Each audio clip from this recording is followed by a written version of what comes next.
नमस्कार।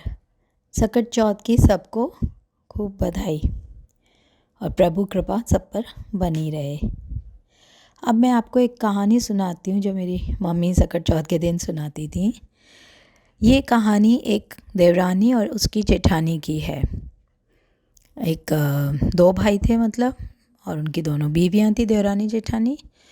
और कुछ समय की बात कि जो देवरानी थी वो बहुत ही मामूली उसके हालात थे। उसके पति का काम नहीं अच्छा चल रहा था और वो पैसे की तंगी कमी थी उसको। तो इस वजह से वो जेठानी के घर जाके उनके घर में थोड़ी उनकी मदद करती थी ऊपर के घर के काम में। और वो जेठानी उसके बदले में उसको थोड़ा बहुत खाना पानी ऐसा पैसा खाना वगैरह दे देती थी।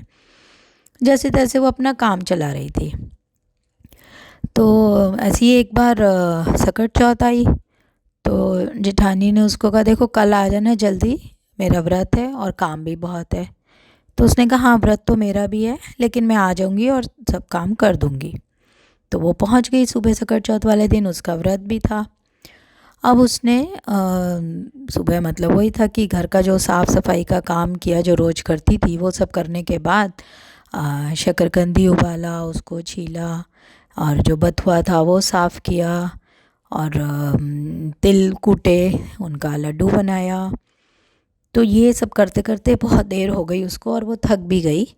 और क्योंकि बड़ा परिवार था उनका जेठानी का, तो सबके लिए बनाना था। और फिर वो मन में यही सोचती जा रही थी कि मेरे घर में भी व्रत है सबका और मेरा भी व्रत है, लेकिन हमारे पास तो कुछ है नहीं इंतज़ाम पैसे का ये सब लाने के लिए। तो वो क्या कर रही थी कि जब वो जेठानी का काम कर रही थी, उस बीच में जैसे शकरकंदी के छिलके और या साय थोड़ा सा उसमें से जो बचा वो रख लिया, तिल थोड़े से ले लिए, गुड़ जो थोड़ा सा बचा वो रख लिया और बथुआ जो साफ़ करके जो थोड़ा बहुत बथुआ उसमें से बचा। और उसने चोरी नहीं की, उसने जेठानी को बताया कि ये थोड़ा थोड़ा जो ऐसा मैंने बचा है ये मैं थोड़ा बहुत अपने घर के लिए ले जा रही हूँ। जेठानी को पता था कि उसकी माली हालत ठीक नहीं है, पैसे की कमी है, आज व्रत है, पूजा करनी है उसको भी, लेकिन उसने अपनी तरफ से कुछ नहीं दिया उसको। उसने कहा हाँ हाँ ले जाओ कोई बात नहीं। उसने ऐसे दिखाया जैसे यही बहुत बड़प्पन है उसका। तो खैर वो सब चीज़ें लेके अपने घर आई और घर आके उसने जो ही थोड़े बहुत तिल लाई थी उनसे ऐसे छोटे छोटे लड्डू बनाए और वो बथुआ का पीस के उसका रायता बनाया और तिल के लड्डू जोड़ के गुड़ जोड़ लिया और थोड़े बहुत तिल के लड्डू बनाए, जिससे कम से कम एक एक तो उसके परिवार वालों को मिल जाए। तो जब वो ये सब लेके घर पहुंची और घर वालों ने कहा, अरे इतनी देर हो गई, हम आज तो भूख भी लग रही है, खाना क्या है। उसने कहा आज तो व्रत है, हम लोग तो यही खाएंगे सिर्फ। तो उसने निकाल के उनको दिया और सुबह पूजा करके फिर खाएंगे, तब मैं बनाऊंगी खाना।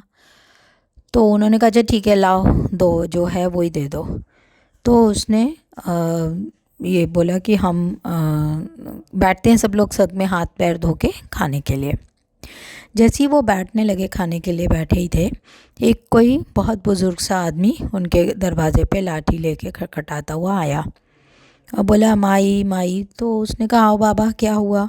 उसने कहा अरे मैं जा रहा था, राही हूँ और अब तो मुझे थकान भी हो गई है और भूख भी लग रही है, अंधेरा होता जा रहा है, तो क्या मैं यहाँ पर सो जाऊँ, आपके घर में विश्राम कर लूँ।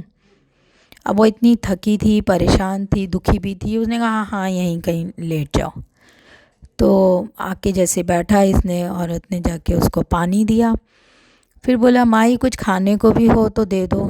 अब इसके पास कोई जवाब नहीं था और वो मेहमान था और उस ज़माने में मेहमान को बहुत कद्र देते थे कि अपना चाहे ना हो पर उसको तो ज़रूर करना चाहिए। तो उसने अपने हिस्से का लड्डू बथुआ और शकरकंदी उसको दे दी। तो फिर उसने कहा कि अरे माई और भूख लगी और कुछ है। तो उसने सोचा चलो मेरे पति के ऊपर मेरा हक है तो पति को मैं समझा दूंगी। तो उसने पति के हिस्से का भी उसको दे दिया। उसने कहा और कुछ है, तो फिर उसने बेटे का दे दिया, फिर बेटी का भी दे दिया। किसी के लिए कुछ खाना नहीं बचा, सब कुछ ये बुज़ुर्ग आदमी को दे दिया। फिर उसके बाद उसने कहा कि अरे मैं तो यहाँ सो जाऊँ, लेकिन अभी तो इतनी सर्दी की रात है, मुझे तो ठंड लग रही है। तो वो औरत एकदम ही थक के परेशान होके उसने कहा ठीक है, मेरे जो ओढ़ने की टूटी ख़राब सी रुई की रजाई है, तुम वो ही ले लो। तो वो रजाई लेके वो बुज़ुर्ग वहाँ पर लेट गया। तो ये अंदर आई कमरे में, तो वो लोग सब बच्चे पति सब बोल रहे हैं अरे वो खाना खाएंगे, तुमने कहा लाओ खाना देंगे। तो उसने कहा कि मैं खाना तो मैं उसको दे आई, उसको भूख लग रही थी, वो हमारा मेहमान है। तो लोगों ने कहा ओहो अब क्या करें। उसने कहा अब तो कुछ भी नहीं है और मैं बहुत थक गई हूँ, बस मैं सोने जा रही हूँ। तो जब सब लोग सोने चले गए, ये क्या किया तुमने, ऐसे सब नाराज़ हो के उससे कि अब हम भूखे ही सोएंगे, चले गए।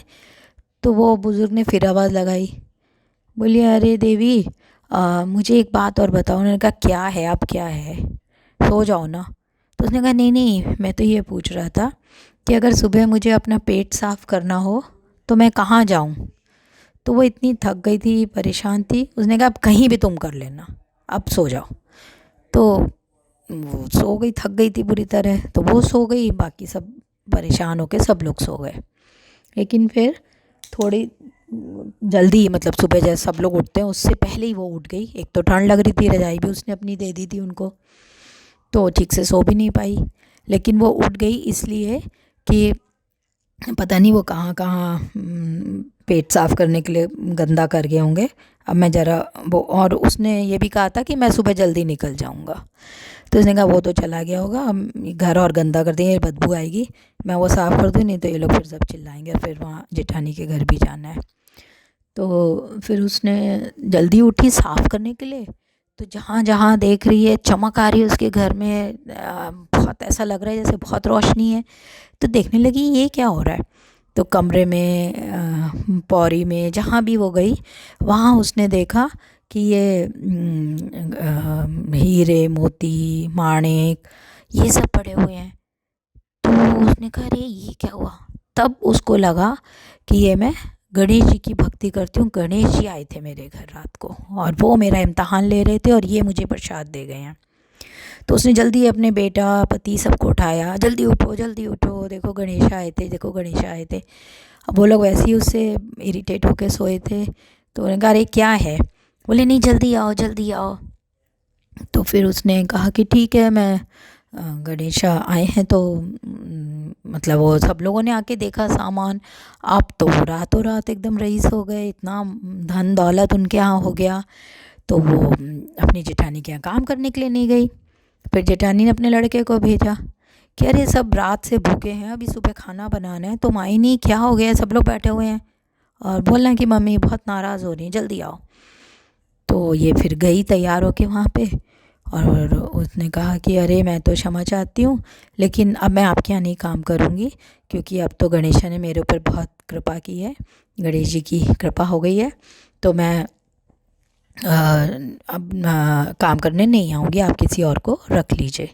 तो उन्होंने कहा ऐसा क्या हो गया तुम्हें रातों रात, कल तक तो तुम मेरे से बथुआ और तिल और गुड़ मांग के गई थी। तो उन्होंने कहा हाँ वो कल की बात थी, अब आज बात दूसरी है। तो उसने फिर पूछा कि अरे हुआ क्या है, बताओ तो सही। तो इसने सारी कहानी बता दी। तो बोली अच्छा, अगली सकट चौथ को मैं भी ऐसे ही करूँगी।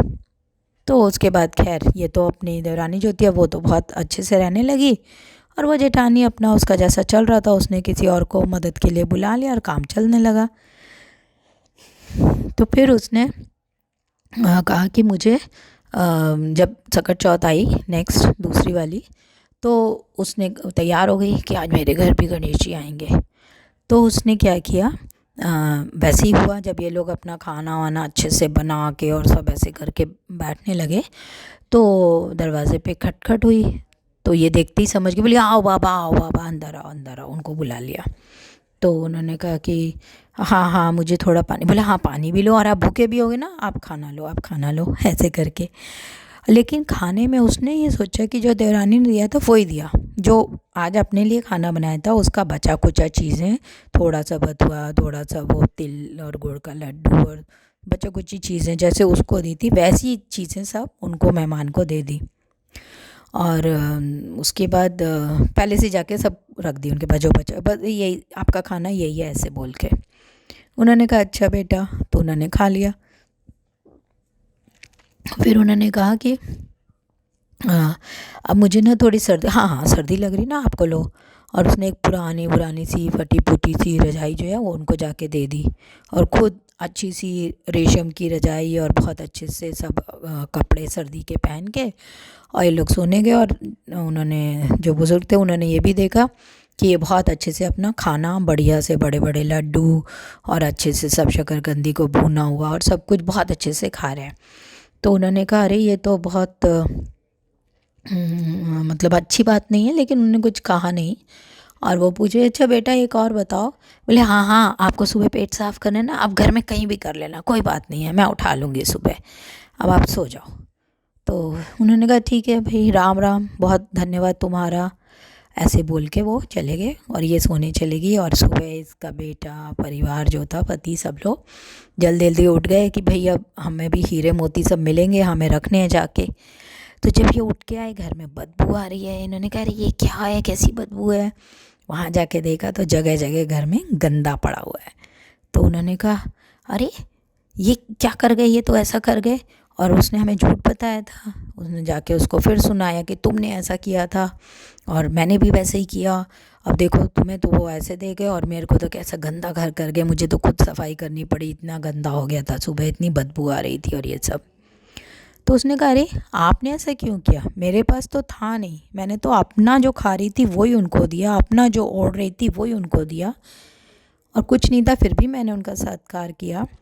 और आपने तो सब कुछ होते हुए खुद अच्छा खाया, अच्छा पहन के कपड़े, अच्छे ओढ़ने के कपड़े, आराम से बिस्तर पे आप सोए, उनको ऐसी बाहर बरामदे में ठंड में सुला दिया। तो आपने तो जो अपने सामर्थ्य के अनुसार उनका सत्कार नहीं किया, यही आपकी गलती थी। तो फिर उसने कहा अच्छा, फिर उसने गणेश जी से माफ़ी मांगी। फिर क्योंकि इसके बाद उसका सब खराब होने लगा था, तो फिर उसने गणेश जी से माफ़ी मांगी और उसका धन दान वगैरह सब अच्छा हो गया। और वो गणेश जी की कृपा, मतलब उन्होंने वो फिर से बहुत अच्छी तरह से रहने लगी। तो दोनों देवरानी जेठानी अच्छे से रहने लगी।